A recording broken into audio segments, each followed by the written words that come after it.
Hey everyone, welcome back to Crypto Cash. Thanks again for joining me here. I hope you're having a fantastic day. Taking a quick look here again at Solana, seeing what's going on. We're going to double check some things here. We actually got some confirming factors for a long position, but there's also some hesitation as well, just depending on, obviously both Bitcoin and Solana being a bit on the overextended side. So if you are new to the channel here, I welcome you aboard. Hope you can learn something today. If you do want to become a better trader, again, cryptocash.tech might be a good site for you there.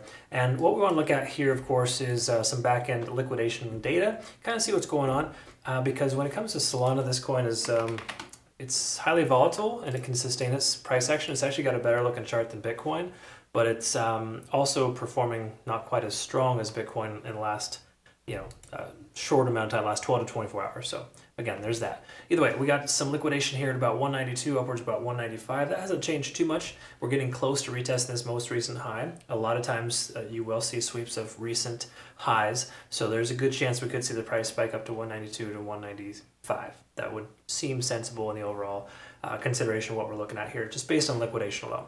Do we take trades based on liquidation alone? No, but it's a contributing factor, and we want to make sure we're aware of that. There are some longs here between 180 and 185 that could get swept as well. So again, price action could drop, but when we look at the larger time frames, we can see heavier concentrations over the last 7 days instead of just the last 12 hours. So in the last 12 hours, we see some confidence to the upside from Solana, but once more, that can definitely change. So keep that on the back of your mind there while we're looking at this here and kind of see where we're at.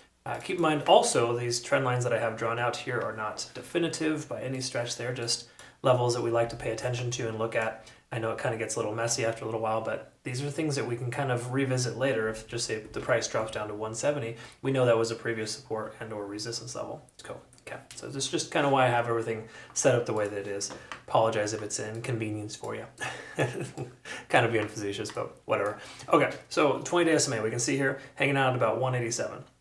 Cool. All right, well, it's right there as a potential resistance, but keep in mind 20-day SMA is never truly a resistance or a support, just more so an indication we're still on the bearish side of things here. So a closure at, 187, more so just say comfortably 188 or higher would put us back up above that level, and that'd be positive. Okay, that doesn't mean we just go hard and long there, and take trades to the quote unquote moon, but it does tell us that we're in better shape than we were before. We are still in that sweet spot between 50 and 70 in the RSI. Money flow index kind of hanging out right there as well. So nothing super bad here. Only thing, of course, is that we do see a bearish divergence here on stochastic. It's been there for a few days. That's significantly larger, or it's showing a divergence because of those two trading days a couple days ago. Okay, so really it's not reflective of what just happened. What we are wanting to look at here is a 4-hour time frame and kind of identify a couple of things here. Okay. So first of all, these trend lines I have drawn out here are not perfect, okay? Just kind of an illustration of the fact that we could very well be seeing a bearish pennant pattern that can break to the downside because it derived from the upside. Keep that in mind. But once more, there's a lot of other things that can factor in. You never just take a trade based solely on a pattern. I know we've had a couple of traders in our community, emphasize how important they are, and it's true. They just need to be used as confirming factors, not necessarily the only factor. Okay, now day trading, you can kind of get away with that. But when it comes to swing trading, there's a lot of invalidations and things that need to be present as well.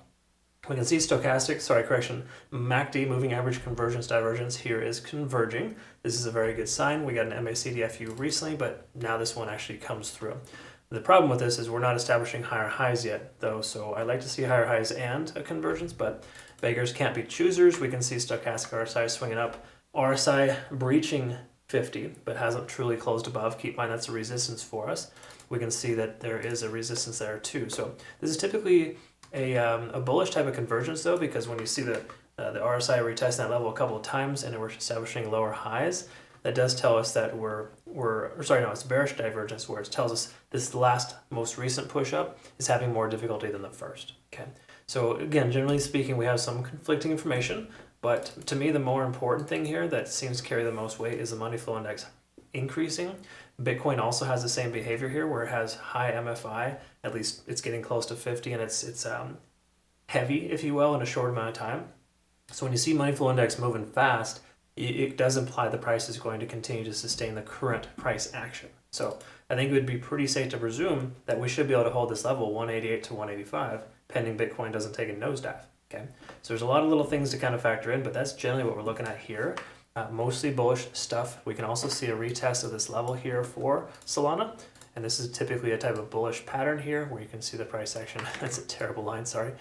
You can kind of see the price action squeezing itself, essentially establishing parallel highs with higher lows. That's usually a breakout pattern. We'll probably see the price break above this 0.382 fib level at 188 or higher here soon. Okay, again, it does help that Bitcoin is breaking out as well. Of course, that factors in, but generally speaking, this should continue to break to the upside, pending Bitcoin doesn't turn itself right around.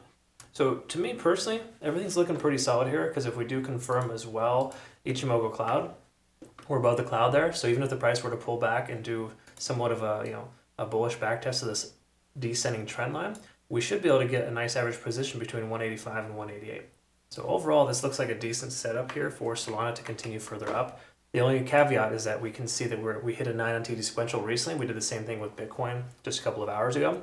So potential for a pullback is still present. Okay, so if you're going to consider taking a trade with Bitcoin Solana today, I would say averaging into your position might be an appropriate consideration. Not everybody loves to do that. I personally do that on every trade, and what I do, hypothetically, is get in at 188 and maybe have a secondary entry here closer to the more recent point of control at 185. Kind of average into that position, give me a nice 186 and a half, so to speak, or it just depends on where you get in, of course, but that's generally a consideration. But again, it can be so much easier to say wait for a pullback that never happens. So that can be a good consideration for you there.